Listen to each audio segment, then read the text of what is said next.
सास का अपमान। नमस्कार दोस्तों, सान्या वॉइस स्टोरी चैनल में आपका स्वागत है।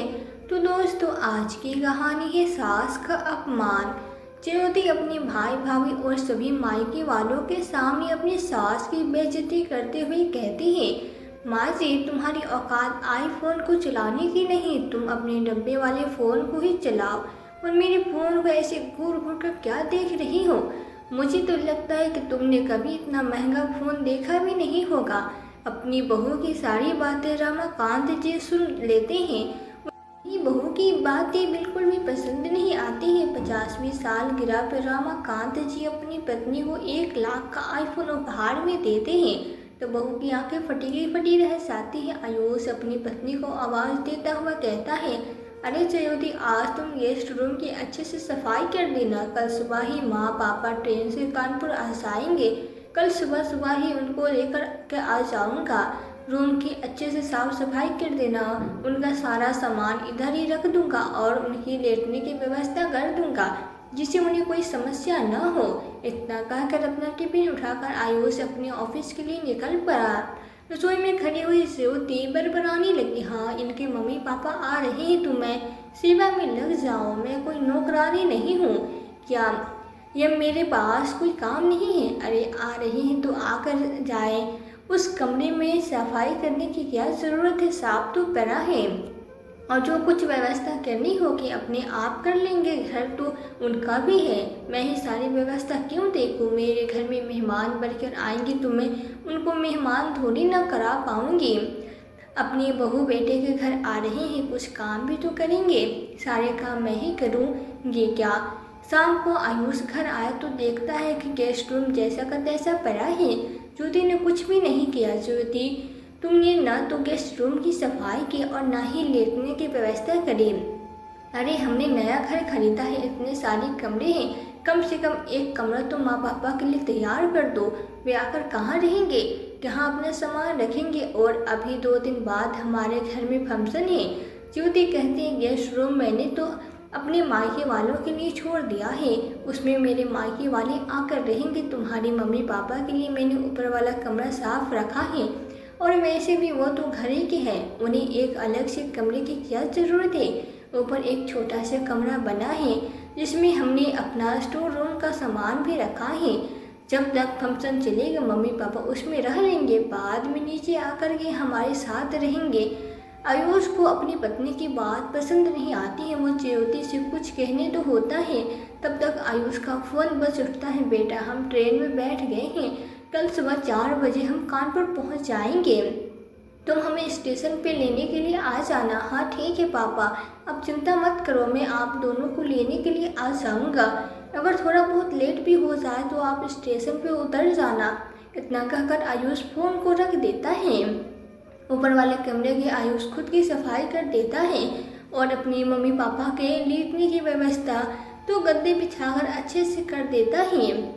सुबह 4 बजे अंकित अपने मम्मी पापा को स्टेशन से ले आया। धीरे धीरे करके और भी सारे मेहमान आने लगे। सुबह 10 बजे ज्योति जी, मम्मी पापा, भाई भाभी सभी लोग आके, दरअसल आयुष और ज्योति के कानपुर में एक बहुत बड़ा घर खरीदा है जिसमें 4 कमरे हैं और एक स्टोर रूम है। इसी घर में आयुष और ज्योति गृह प्रवेश कर रहे हैं, बड़ी धूमधाम से कर रहे हैं। सारे रिश्तेदार, घर परिवार और अपने ऑफिस के सभी लोगों को आयुष ने बुलाया है। जब आयुष के माता पिता घर आए थे उस समय ज्योति अपने कमरे से सो रही थी। अपने माता पिता को चाय नाश्ता आयुष नहीं करवाया। जब ज्योति ने के माता पिता और उसके मायके वाले आने वाले थे तो वो जल्दी से उठकर नहाकर तैयार हो गई। रसोई में उन सबके लिए चाय भी चढ़ा दी। उनके आने से पहले चाय नाश्ता तैयार करके रखा था। सभी लोग बातें करने लगे। बबीता जी और उनके पति ऊपर वाले कमरे में अपने बैग रख दिए। उनके बाद नीचे आकर सबके साथ बैठकर बातें करने लगे। आयुष के पिता रमाकांत जी रिटायर्ड फौजी हैं। आयुष उनका इकलौता बेटा है। आयुष कानपुर में नौकरी करता है और उधर ही उसने अपना घर खरीद लिया है। रमाकांत जी अपनी पत्नी के साथ अपने गांव के ही पास के एक शहर में रहते हैं। रिटायर होने के बाद भी उधर अपना घर बनवा लिया है। दरअसल रमाकांत जी की सोच यह थी कि पूरी जिंदगी नौकरी के चक्कर में घर परिवार और अपने लोगों से दूर रहे, इसलिए रिटायरमेंट के बाद वो अपने घर के आसपास ही घर बनवाएंगे। हाँ, पर उनके सभी लोग मिलते जुलते रहे और बुढ़ापे में उन्हें अकेला महसूस न हो। रमाकांत जी को भी अच्छी खासी पेंशन मिलती है, पैसों की कोई कमी नहीं है, बेटा भी खूब पैसे कमा रहा है, सब कुछ बहुत बढ़िया से चल रहा है। आज जब बेटे ने घर खरीदा तो रमाकांत जी और बबीता जी बहुत खुश हुए कि चलो उनके बेटे ने कानपुर जैसे शहर में अपना घर खरीद लिया है, उनका बेटा खूब तरक्की कर रहा है। वैसे भी माँ बाप तो अपने बच्चों की तरक्की देख करके खुश हो जाते हैं, भूले नहीं समाते। यही लाज कुछ रमाकांत जी और बबीता जी का भी था। बबीता जी के पास पैसों की कोई कमी नहीं, लेकिन उन्होंने हमेशा साधारण जीवन ही व्यतीत किया है, कभी भी दिखावा नहीं किया। जैसे वे पहले थी वैसे ही वो आज भी है, किसी भी चीज का घमंड नहीं है। जो कुछ खाने को मिल जाता है प्यार से खा लेते हैं और प्यार से हर किसी के साथ रह लेते हैं। सभी लोग उनकी बहुत तारीफ करते हैं। सभी लोग हॉल में बैठकर चाय नाश्ता करने के बाद बातें ही कर रहे होते हैं कि ज्योति माँ अपने बैग से एक बड़ा सा फ़ोन निकाल कर अपने किसी रिश्तेदार को फ़ोन करते हैं, वो भी वीडियो कॉलिंग हो जाने के बाद बबीता जी अपनी समधन से कहती, अरे वाह समधन जी, आपको तो यह बड़ा वाला फ़ोन चलाना आता है, मुझे तो उसको चलाना ही नहीं आता है। चलो एक चीज़ अच्छी हुई, इन बड़े फ़ोनों में कम से कम चेहरा देखकर बात तो हो जाती है, बड़ी खुशी मिलती है। ऐसा लगता है कि सब लोग आमने सामने ही बैठे हुए हैं। ज्योति की माँ अरुणा जी कहती है, हाँ समधन जी बिल्कुल सही कह रही है, वैसे आजकल स्मार्टफोन चलाना कोई बड़ी बात नहीं है। तब तक ज्योति भी रसोई से आ गई और कहने लगी, माँ जी जब आप क्या जानो, स्मार्टफोन चलाना आपके पास तो वही पुराना डब्बा वाला फ़ोन है जिसको 2 बार पटकना पड़ता है तब जाकर उसमें कॉल लगता है। वैसे उसके लिए आपको कम से कम 10 साल तो ही गए होंगे। 10 साल से आप उसे खटारा फ़ोन को चला रही हैं। मैंने तो कितनी बार कहा है कि आप फ़ोन को बदल लीजिए, एक नया फ़ोन खरीद लीजिए, मुश्किल से 8 से 10 हज़ार तक आ जाएगा, लेकिन पता नहीं आप इतने पैसे बचा करके क्या करेंगे। सबके सामने ज्योति अपनी सास की बेइज्जती कर देती है। बबीता जी सब समझ जाती है कि बहू क्या कह रही है। सभी लोग ज्योति जी की तरफ देखने लगते हैं। ज्योति को समझ में नहीं आता है कि उसने कुछ ज़्यादा ही बोल दिया है, तो वो बातों को घुमाते हुए कहती है, अरे नहीं नहीं, मैं तो बस यही कह रही थी कि माँ जी का फ़ोन बहुत पुराना हो गया है और मैंने उनसे कितनी बार कहा है बदल लो, अब वो ठीक से काम भी नहीं करता है। ज्योति अपने कमरे में जाती है और चार्जिंग पर लगे हुए अपने आईफोन को उठाकर ले आई। अपनी माँ और भाभी को दिखाते हुए कहते, देखो भाभी, मैंने अभी पिछले महीने ही यह नया आईफोन खरीदा है, पूरे 80,000 का आया है। पिछले महीने मेरी शादी की 7वीं सालगिरह थी, आई उसने मुझे ये शादी की सालगिरह पर गिफ्ट किया है। बाज़ार में एकदम लेटेस्ट आया है। मैं तो हमेशा लेटेस्ट चीज़ ही इस्तेमाल करती हूँ, कभी भी पुरानी चीज़ों को मैं इस्तेमाल नहीं करती। मेरा फ़ोन अगर पुराना हो जाता है तो मैं उसको एक्सचेंज करके नया फ़ोन ले लेती हूँ, जो भी मार्केट में नया आया होता है। मुझे फ़ोन का बहुत शौक़ है। ज्योति अब की भाभी फ़ोन को देखते हुए कहती है, वाह दीदी, फ़ोन तो बहुत अच्छा है, इसमें तो फ़ोटो भी बड़ी अच्छी आती होगी। बबीता जी भी अपनी बहू के फ़ोन को देखती है और कहती है, सच में बहू, तुम्हारा फ़ोन तो बहुत अच्छा है। स्क्रीन पे हाथ घुमाते हैं तो अचानक से कहीं पिन नंबर लग जाता है, फ़ोन की घंटी बजने लगती है। ज्योति अपनी सास के हाथ से फ़ोन को छोड़ते हुए कहती है, माँ जी, आईफोन तुम्हारे बस का नहीं है, तुम्हें तो चलाना भी नहीं आएगा। तुमने तो अपने हाथ में लेते हो तो पता नहीं कहाँ पर नंबर लगा दिया है। तुम तो अपना डब्बा वाला फ़ोन ही चलाया करो, आईफोन चलाना तुम्हें नहीं आएगा। बेचारी बबीता जी अपनी बहू की बातों को चुपचाप से सुनती रही। पास में बैठे हुए ज्योति के ससुर जी कहते हैं, बहू, आईफोन चलाना कोई बड़ी बात नहीं है, और रही बात बड़े फ़ोन की, तो तुम्हारी सास को बड़े फ़ोन का शौक़ नहीं है। मैंने तो कितनी बार कहा है एक बड़ा स्मार्टफोन ले लो, लेकिन यह कहती है कि मुझे तो सिर्फ अपने बच्चों से बात करनी होती है, वो मेरे इस पुराने फ़ोन से हो जाती है, मुझे नए फ़ोन की ज़रूरत नहीं है। तभी बबीता जी कहती, हाँ बेटा, तुम्हें पता है मुझे फ़ोन को अपने हाथ में लेने की आदत ही नहीं है।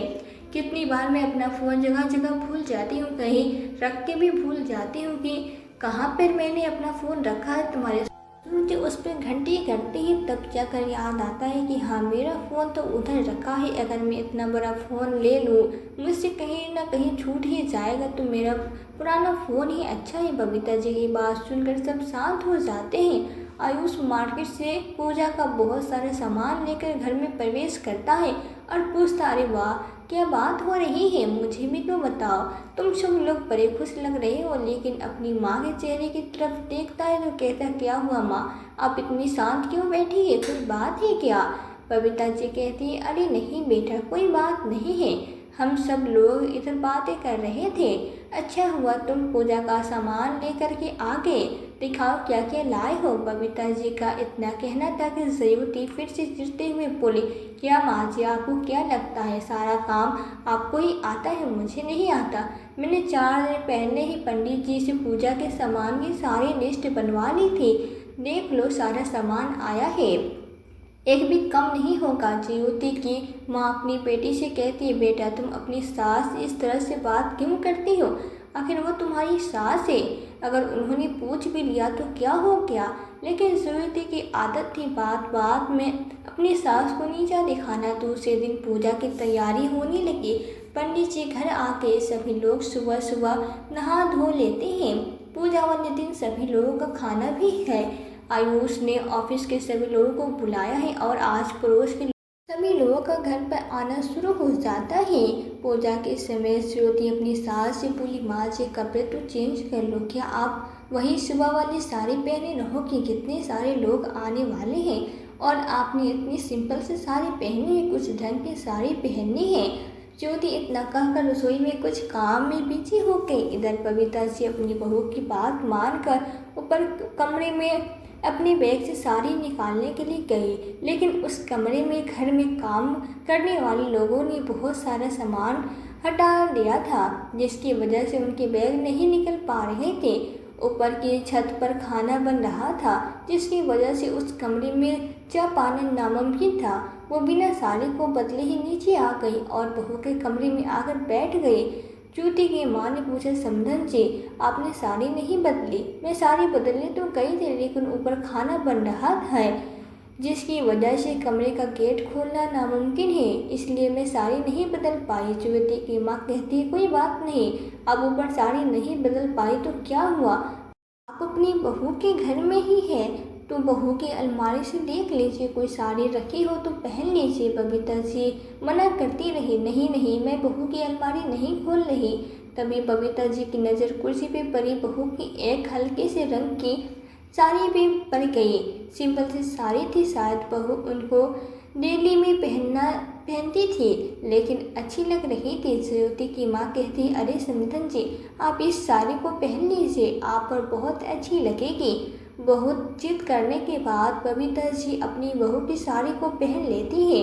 घर प्रवेश का कार्यक्रम शुरू हो जाता है। पंडित जी बहुत अच्छी तरह से गृह प्रवेश का कार्यक्रम करवाने लगती हैं। तभी रसोई से ज्योति आती है। पूरा हॉल सभी लोगों से खचाखच भरा हुआ है, लेकिन जैसे ही उसने देखा कि उसकी सास ने उसकी साड़ी बिना पूछे पहन ली, उसका मुंह बन गया। ज्योति बबीता जी से कहती है, आपने मेरी साड़ी क्यों पहन ली? आपको पता है यह मेरी कितनी महंगी साड़ी है? मैंने अभी 2 दिन पहले ही इसको ड्राई क्लीन करवाया है। मैं तो सोच रही थी फंक्शन के बाद कुछ सिंपल सा पहनूंगी, इसलिए इसको निकाल के रखा था और आपने पहन लिया। अब बताओ मैं क्या पहनूंगी? बबीता जी के पास ही उनके पति भी बैठे थे, जो अपनी बहू की सारी बातें को सुन रहे थे। उन्हें अपनी बहू की बातें बिल्कुल भी पसंद नहीं आ रही थी। वो अपनी बहू से कहते भी हैं कि बहू मौका तो देखो, सभी लोग हॉल में बैठे हुए हैं और तुम इस तरह से अपनी सास से गुस्सा कर रही हो। सब लोग तुम्हारी तरफ ही देख रहे हैं। तुम्हारी सास ने साड़ी पहन भी ली तो उसमें कौन सी बड़ी बात हो गई? अगर तुम्हें अपनी सास की कोई साड़ी पसंद आती है तो तुम भी पहन लेना। मैं उनकी साड़ी पहनूंगी, कभी नहीं। है तो इतनी सस्ती साड़ी पहनती है कि इनकी साड़ी का तो मैं घर का पर्दा भी ना बनाऊं, पहनने की बात तो दूर की है। मेरी साड़ियाँ बहुत ही ब्रांडेड और महंगी होती है, लेकिन उन्होंने तो कभी खरीदी भी नहीं है। ये क्या जाने महंगी साड़ियों का पहनना। आयुष भी अपनी पत्नी की बातों को सुन लेता है। उसे बहुत गुस्सा आता है और अपनी पत्नी को कमरे में ले गया और कहता है कि अब तुम मेरी माँ से एक शब्द भी नहीं कहोगे, बहुत हो गया, सबके सामने ने बहुत रुला लिया। अगर अब तुमने कुछ कहा तो समझ लेना, मैं भी सबके सामने कुछ कह दूंगा, फिर तुम्हें बुरा नहीं लगना चाहिए। अपने पति के गुस्सा होने पर ज्योति कुछ समय के लिए शांत हो जाती है। पूजा के 2 घंटे बाद उसके मायके वाले अपने घर के लिए निकल गए, लेकिन पूजा के बाद ज्योति आईफोन कहीं पे गुम हो गया। शायद उसे याद ही नहीं रहा कि उसने कहाँ पर रख दिया था। पूरे घर में ढूंढ लेने के बाद भी उसे याद नहीं आया कि उसने आईफोन कहाँ पे रखा है। ज्योति आओ देखा न ताओ सीधा अपने आईफोन की चोरी अपनी सास बबीता जी पे लगा देती है और कहती है आपने ही मेरा आईफोन चुराया है। उस दिन आप मेरे आईफोन को कितना घूर घूर देख रही थी और कितनी तारीफ कर रही थी। वैसे भी आप डब्बा वाला फ़ोन तो काम नहीं करता है, तो सोचा होगा लोग कि हर बरी में बहू का फ़ोन चुरा लो, किसी को पता भी नहीं चलेगा। अपने कमरे की तलाशी दो और अपने बैग की तलाशी दो। आयुष गुस्सा होते हुए कहता तुम्हारा दिमाग खराब हो गया है ज्योति, मेरी माँ के ऊपर चोरी का इल्ज़ाम लगा रही हो, कभी सोच समझ कर भी बात कर लिया करो। तुम क्यों हमेशा अपनी माँ का ही पक्ष लेते हो, कभी मेरा भी पक्ष ले लिया करो। जब तुम्हारी माँ मेरी साड़ी को मुझसे बिना पूछे पहन सकती है तो तुम्हारी माँ मेरा फ़ोन क्यों नहीं चुरा सकती है। मेरा फ़ोन तुम्हारी माँ ने ही चुराया है। तुम अपनी माँ की एक बार तलाशी लो, फ़ोन उनके पास ही मिलेगा। आयुष को ज्योति की बात सुनकर बहुत गुस्सा आता है। थोड़ी देर में मायके में उसकी भाभी का फ़ोन आता, दीदी तुम्हारा फ़ोन गलती से मेरे साथ आ गया है, जब कोई आएगा तो फ़ोन देंगे। अपनी भाभी की बात सुन करके ज्योति कुछ शांत हो गई। आयुष ज्योति को पर आंखें टेढ़ते हुए अपनी माँ के कमरे में ले गया, क्योंकि बबीता जी की आंखों से लगातार आंसू बह जा रहे थे। जिस समय बहू ये सब बातें कर रही थी उस समय पर रमाकांत जी घर पे नहीं थे, वो बाहर पास के ही पार्क में टहलने के लिए गए हुए थे। उनके पति भी आ गए और पूछते क्या हुआ बबीता, तुम रो क्यों रही हो। बबीता जी ने उनको सारी बात बता दी। आज रमाकांत जी को भी अपनी बहू पर बहुत गुस्सा आ रहा था। उन्हें लग रहा था इससे अच्छा तो वो अपनी बहू बेटे के घर पर आते ही नहीं तो अच्छा रहता। वो तो कितने अरमान लेकर के अपने बेटे बहू के घर आए थे कि चलो बहू बेटे ने नया घर खरीद ली है, हम अपने बहू बेटे के घर में कुछ दिन तक रहेंगे, उसके बाद हमारी 50वीं शादी की सालगिरह है, हम अपनी बहू बेटे के घर पे ही मनाएंगे। लेकिन बहू ने घर का ऐसा माहौल कर दिया है, अब मुझे इस घर में एक पल भी ठहरना मुश्किल लग रहा है। मैं तो यही सोच कर इधर आया था कि आखिर हमारा इकलौता बेटा ही हमारा बहू बेटे के अलावा है ही कौन। जो कुछ मेरा है वो बहू बेटे का भी है। अपने बेटे के पास हम थोड़ा हक के साथ तो रह ही सकते हैं, लेकिन बहू उस घर हमारे साथ बिल्कुल पराई की तरह व्यवहार कर रही है। उसे तुम पर चोरी का इल्ज़ाम लगाते हुए जरा भी शर्म नहीं आई।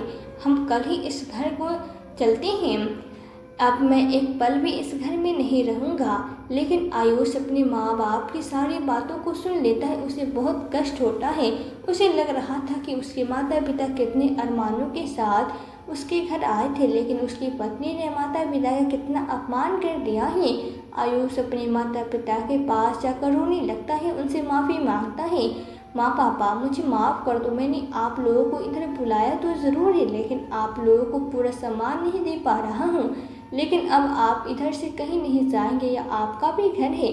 कल आपकी शादी की 50वीं सालगिरह है, मुझे सब पता चल गया है। अब मैं आपकी शादी की 50वीं सालगिरह बहुत अच्छे से मनाऊंगा, आप लोग कहीं भी नहीं जा रहे हैं। इतना कहकर वो कमरे से निकल जाता है। पीछे से रमाकांत जी उसको रोकते ही रह जाते हैं। दूसरे दिन आयुष शाम को अपने माता पिता और अपनी पत्नी से कहता है कि आज वो 5 स्टार होटल में खाना खाने के लिए जा रहे हैं। सब लोग तैयार हो जाना। ज्योति कहती, अरे किस बात की खुशी में जा रही हो, जरा मुझे भी तो बताओ। आयुष कहता है, यह सबके लिए सरप्राइज है, जब हम उधर पहुंचेंगे तभी पता चलेगा। ज्योति को लगता है शायद उसका पति उसको सरप्राइज दे रहा है, लेकिन सच में उसके लिए यह सरप्राइज ही नहीं था, क्योंकि वो तो अपने माता पिता के सालगिरह मनाने के लिए 5 स्टार होटल जा रहा था। शाम को सभी लोग तैयार होकर के होटल की तरफ निकल पड़ते हैं। होटल में एक बड़ा सा हॉल बुक है, जहाँ पर उसने अपने कुछ खास मित्रों को बुलाया है। सामने मेज पे केक रखा हुआ है। ज्योति को समझ में नहीं आ रहा था यह सब क्या हो रहा है। कल ही तो घर में इतनी बड़ी पूजा हुई थी और आज होटल में केक और इतने सारे लोगों को आयुष ने क्यों बुलाया है। आयुष मम्मी पापा को केक के पास खड़ा करता है और कहता है कि आज मेरे माता पिता के 50वीं सालगिरह है, इसलिए मैं चाहता हूँ कि मेरे माता पिता अपनी 50वीं सालगिरह बहुत अच्छे से मनाएं। उन्होंने अपनी शादी के पूरे 50 साल पूरे किए हैं। आयुष की बात सुन करके ज्योति को ऐसे लगा जैसे उसे सांप सूंघ गया हो। बिल्कुल बुत बनकर खड़ी रह गई कि सास ससुर के लिए आयुष ने इतना खर्चा किया है। पास ही की टेबल पे 2 फूल मालाएं रखी हैं। आयुष उठा करके अपने माता पिता को देता है, बहुत अच्छे से उनकी सालगिरह मनाता है। अब अंत में बारी आती है बबीता जी को उपहार देने की। सबसे पहले तो रमाकांत जी अपनी पत्नी को एक डब्बा देती है, जिसको बबीता जी खोलती है तो खोल कर दंग रह जाती है, क्योंकि उसमें तो आईफोन रखा हुआ है। आज रमाकांत जी ने पहली बार जिंदगी में अपनी पत्नी को इतना महंगा तोहफा दिया है। जब ज्योति अपनी सास के हाथ में इतना महंगा आईफोन देखती है तो उसके तो होश ही उड़ जाते हैं। वे कोने में आयुष को ले जाकर कहती है, तुम्हारे पापा सठिया गए हैं क्या? तुम्हारी माँ को तो डब्बा वाला फ़ोन भी चलाना नहीं आता है और इतना महंगा आईफोन उन्होंने सास को गिफ्ट कर दिया है। वे क्या करेंगे इतने महंगे फ़ोन का, उन्हें तो चलाना भी नहीं आता है। आयुष अपनी आवाज़ को कड़क करते हुए कहता, तुम्हें इससे क्या लेना देना? उन्हें चलाना आता हो या ना आता हो, पापा के पास पेंशन के पैसे आते हैं, उन्होंने अपनी पेंशन के पैसों से अपनी पत्नी के लिए कुछ उपहार दिया है, उसमें हम लोग कुछ नहीं कह सकते हैं। और तुम भी तो हर एनिवर्सरी पर मुझसे कुछ न कुछ महंगा तोहफा मांगती हो। अभी महीने भर पहले ही तुमने मुझसे नया आईफोन लिया है, जबकि 2 साल पहले ही मैंने तुम्हें नया आईफोन दिलाया था। मेरी माँ के पास तो फिर भी 10 साल पुराना फ़ोन था और मेरे पापा के पास मैं जहाँ उन्हें खर्च करने होंगे वो खर्च करेंगे। उसके बाद आयुष पास के टेबल पर रखी हुई 2 डिब्बे उठाता है और अपनी माँ को देता है। जब उन डब्बों को माँ खोलती तो देखती है उसमें तो बहुत ही एक सुंदर गुलाबी रंग की और एक नीले रंग की साड़ी रखी है। वो साड़ियाँ कम से कम 44,000 की होंगी। इतनी महंगी साड़ियाँ देखकर ज्योति के होश उड़ गए। उसके चेहरे से साफ पता चल रहा था कि वो अंदर ही अंदर जली कुटी जा रही है। आज ज्योति के मुंह पे रमाकांत जी ने और उनके बेटे आयुष ने ऐसा अनदेखा थप्पड़ मारा है जिससे ज्योति के होश उड़ गए और इस थप्पड़ को वो जिंदगी भर भी भूल नहीं पाएगी। रास्ते ज्योति चुप रही। घर आकर के आयुष उसको समझाते हुए कहता, देखो ज्योति, तुम मेरी माँ के साथ उल्टा सीधा व्यवहार करना बंद कर दो। अगर मेरी माँ तुम्हारे तरह पैसे खर्च नहीं करती तो इसका मतलब यह नहीं कि वो पैसे खर्च नहीं कर सकती है। वो तो अपना अपना स्वभाव होता है। अगर उन्हें ज़रूरत नहीं होती है तो चीज़ नहीं खरीदती है, और तुम तो बिना ज़रूरत के भी चीज़ खरीद लेती हो। वह तो तुम्हें नहीं रोकती है, क्यों खरीद रही हो? तो तुम भी उनकी ज़िंदगी में दखल अंदाजी मत किया करो। आज ज्योति को अपनी पति की बातें अच्छी तरह से समझ में आ रही थी और उसे अपने किए पे शर्मिंदा भी हो रही थी। 2-3 दिन तक तो ज्योति चुपचाप रही। उसके बाद वो अपनी सास के पास जाती है, उनसे माफ़ी मांगते हुए कहती, माँ जी मुझे माफ़ कर दो, मुझसे गलती हो गई। मैंने शायद आपको इतने दिनों में कुछ ज़्यादा ही कह दिया है। अब मैं आपसे कुछ भी नहीं कहूँगी। आप मुझे अपनी बेटी समझकर माफ़ कर दो। मुझे समझ में आ गया कि हर किसी का अपना अपना स्वभाव होता है। कोई दिखावे के साथ रहना पसंद करता है तो कोई साधारण ज़िंदगी जीना पसंद करता है। अब मैं आपको कभी नहीं रोकूंगी। आपको जो करना है, जैसा करना है, मैं कभी कुछ नहीं कहूँगी। आप अपनी बहू को माफ़ कर देती हैं और कहती हैं, बेटा अगर तू अपनी गलती मानती है तो मैं दिल से माफ़ी मांग रही हूँ। तो मैं तुझे माफ़ कर देती हूँ, लेकिन कभी भी किसी को उसकी औकात मत याद दिलाना बेटा, क्योंकि अगर तुम्हें लगता है कि दुनिया के सबसे बड़ी अमीर तुम ही हो तो ऐसा नहीं है। तुमसे बहुत बड़े बड़े पैसे वाले हैं दुनिया में, लेकिन सब अपने अपने हिसाब से रहते हैं। कोई पैसा होते हुए भी दिखावा नहीं करता है, और कोई थोड़े से पैसे होने पर भी ऐसे दिखावा करता है जिसके उसके पास बहुत सारे पैसे हो। आज ज्योति को अपनी सास की बात समझ में आ जाती है। दोस्तों, यह थी हमारी आज की कहानी। आज की कहानी आपको कैसी लगी हमें कमेंट बॉक्स में कमेंट करके ज़रूर बताएं। यदि वीडियो आपको अच्छी लगी हो तो वीडियो को लाइक और शेयर करके, चैनल पे यदि नए हो तो चैनल को सब्सक्राइब जरूर कर दे, साथ ही बेल आइकन को प्रेस कर दे ताकि आने वाली वीडियोस की नोटिफिकेशन आपको मिलती रहे। तो आज के लिए बस इतना ही। मिलती हूँ आपसे एक नई वीडियो में एक नई कहानी के साथ। कहानी में अंत तक बने रहने के लिए आपका दिल से बहुत बहुत धन्यवाद।